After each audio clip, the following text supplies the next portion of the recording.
un choix par soi-même, de façon objective vraiment, sans mettre trop le cœur, comme on dit souvent au Cameroun, c'est tenir compte dans une situation de toutes les conséquences positives ou négatives. C'est envisager qu'il peut avoir d'autres façons de voir la chose. Mais combien de personnes ont la capacité de faire cela?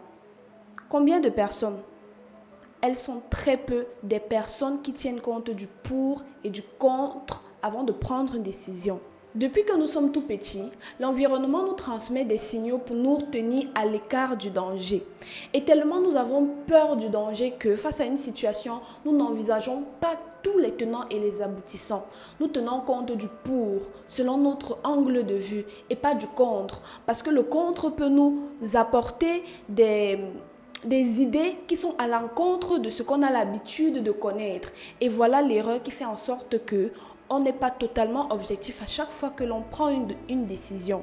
Cette façon de choisir au quotidien consistant à t'éviter de tenir compte des réalités contraires aux tiennes a un nom. Ça s'appelle le biais de confirmation et nous allons en parler aujourd'hui. Découvrons ensemble comment ce biais cognitif te ridiculise en société.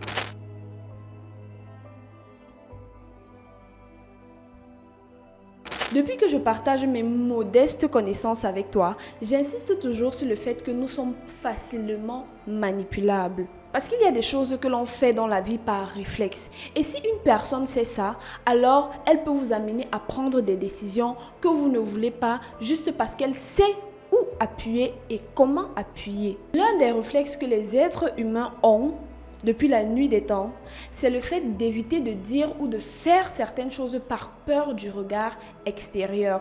Et en soi, c'est compréhensible. C'est un réflexe de survie car si vous faites quelque chose qui est à l'encontre de la société, eh ben, vous êtes rejeté de celle-ci. Un autre réflexe lorsque l'homme se sent attaqué dans son intégrité, c'est l'attaque ou la fuite. Et j'en ai déjà parlé dans 2 vidéos. Jusqu'à 2 vidéos, j'ai parlé de comment l'homme réagit lorsqu'il se sent attaqué dans son intégrité.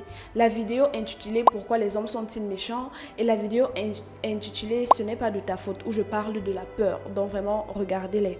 En gros, quand l'individu a peur de confronter sa réalité avec une autre réalité, il évite la confrontation en question. Il fuit tout simplement. C'est la raison pour laquelle lorsque j'ai partagé cette affiche dans mon répertoire, beaucoup de mes proches n'ont pas réagi comme d'habitude. Certaines personnes qui avaient l'habitude d'être spontanées ont fait preuve de silence, sans toutefois me dire ce qui clochait pour eux.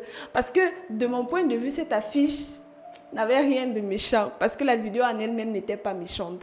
Mais ils se sont servis de cette affiche pour juger la teneur de ma vidéo. Et en soi, c'est tout à fait normal. Mais ils n'ont pas pris le risque d'aller au-delà de cette peur, d'aller au-delà de cette réalité qui attaquait la leur. Donc, c'est un mécanisme de fuite ici qu'ils ont eu par peur d'être touchés et heurtés davantage qu'ils ne l'étaient déjà. Une autre façon aussi de réagir lorsque un individu est confronté à une réalité différente de la sienne, c'est d'attaquer. En dehors de fuir, il y a l'attaque. Parce que quand quelqu'un sent qu'une réalité vient remettre en question toute sa vie, alors elle va attaquer la personne qui vient avec cette réalité différente. Donc, je connais certaines personnes qui ont pris le risque de partager mon affiche déjà, je les remercie, et qui ont été attaquées dans leur intégrité, qui ont été jugées de tous les noms d'oiseaux, tout simplement parce que dès qu'on a vu l'affiche, on a conclu que ce sont des mauvaises personnes si elles sont capables de partager ce genre d'affiche.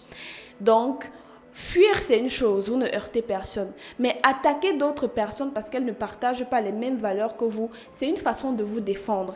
Et en soi, techniquement, c'est compréhensible, mais si vous n'avez pas peur de ce que vous défendez, pourquoi vous attaquez ceux qui ne défendent pas les mêmes valeurs que vous? Parce que en soi, si tu es serein dans ce que tu défends au quotidien, tu n'as pas de raison de t'emballer lorsque quelqu'un te présente une idéologie différente. Non, pas du tout. Tu es libre de ne pas être d'accord avec lui, mais l'attaquer veut dire que tu caches autre chose. Tu peux défendre tes valeurs sans heurter la sensibilité des autres. Tu peux être serein si quelqu'un te dit quelque chose qui ne va pas à l'encontre de ce que tu défends, en sachant que ces dires ne vont pas changer qui tu es. Mais rappelle-toi toujours d'une chose, la réalité n'est pas toujours la vérité. Et pour certaines personnes, leur réalité, c'est leur vérité. Mais nous vivons dans une société où nous ne vivons pas les mêmes réalités. Car ce qui peut marcher pour l'un ne peut pas forcément marcher pour l'autre. Donc, on ne peut pas tenir compte de cette vérité à l'échelle universelle. J'en ai également déjà parlé dans une vidéo intitulée Tout est foutu, c'est le bordel, un truc comme ça. Bref, je vais mettre le lien quelque part ici. Tout ceci pour dire quoi? En réalité, je vais expliquer le biais de confirmation. C'est un dispositif mental qui fait en sorte que, à chaque fois que tu te retrouves face à une décision à prendre, de façon inconsciente ou parfois consciente, tu vas faire abstraction de toutes les idées qui vont à l'encontre de ce que tu défends et tu vas seulement tenir compte de ce en quoi tu crois, de ce qui est pour toi la vérité. Le biais de confirmation, c'est le fait que quand on regarde des informations, on va avoir tendance à les filtrer parce qu'on ne peut pas prêter attention à toutes les informations qui sont autour de nous, on serait complètement submergé.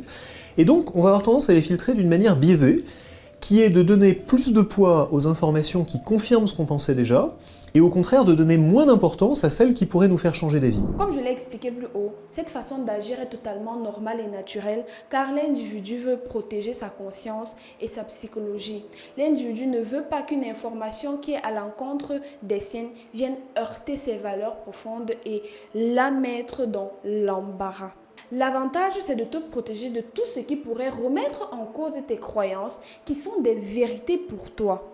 Mais ce même avantage peut également s'avérer être un gros inconvénient, dans le sens où tu peux être obsédé par une croyance qui te détruit à petit feu. Prenons un exemple banal, manger. Manger t'aide à oublier tes soucis pour certains. Et c'est une vérité, vu que ça marche sur le long terme. À chaque fois que je suis déprimée, à chaque fois que j'ai un souci, quand je mange un pot de glace, quand je grignote un peu de chocolat, je me sens mieux. C'est une vérité. Et en soi, c'est pas faux parce que le sucre a le don de libérer certaines hormones qui procurent plutôt de l'apaisement, de la joie et du calme comme l'endorphine ou la dopamine. Donc en soi, c'est quelque peu vrai. Mais maintenant, ce n'est pas une vérité totalement absolue dans le sens où il faut la pratiquer sur un long terme. C'est une vérité ponctuelle car elle aide à résoudre un problème ponctuel. Du moins, elle efface même le problème parce que si le problème est vraiment important, manger toute ta vie des sucreries ne va rien d'autre t'apporter que l'obésité. Personnellement, je ne fais pas mes vidéos pour te dire ce que tu veux entendre. Parce que si c'est ça que tu attends de moi, désabonne-toi maintenant de la chaîne. Ça ne sert à rien. Je fais ces vidéos pour mettre en lumière des mécanismes de fonctionnement de l'être humain.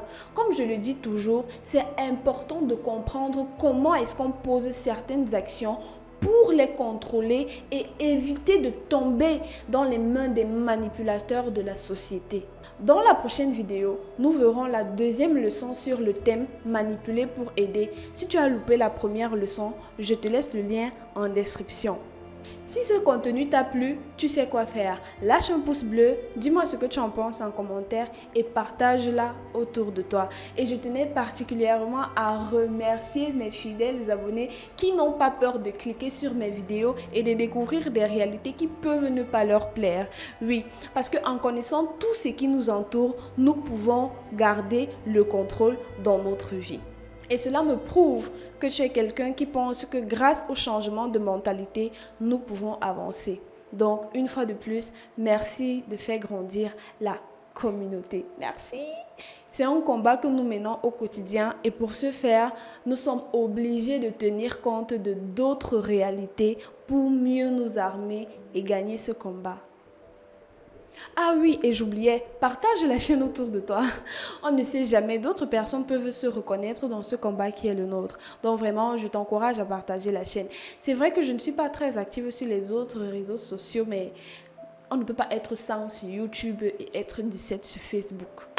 Quand même. Je sais que beaucoup de personnes n'ont plus Facebook, mais faites l'effort. Parce que moi-même, c'est dur d'être active là-bas. Je n'y comprends rien. Mais vraiment, allez vous abonner aussi sur Facebook. TikTok, abonnez-vous si vous voulez. Parce que moi aussi, j'ai pas un contenu régulier là-bas. Mais partagez au maximum et ensemble, nous pouvons gagner ce combat. Voilà. Bye bye.